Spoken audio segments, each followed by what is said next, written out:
Okay folks, today we're going to show you how to put windshield wiper fluid in your Prius. Okay.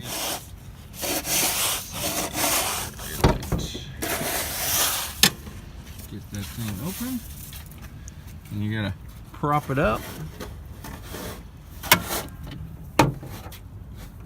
There we go. Propped up. Now let's see. Where does it say? Toyota fluid.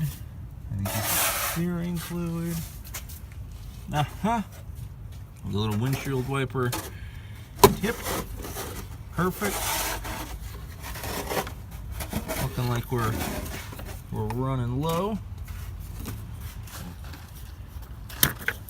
Perfect. Looking pretty good.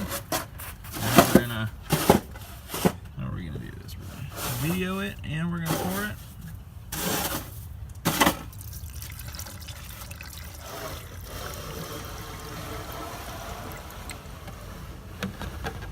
So we just put in an entire gallon, 3.78 liters of windshield wiper fluid in our Prius, and hopefully that helps you guys out. Please don't forget to like and subscribe. Thanks for watching. Bye.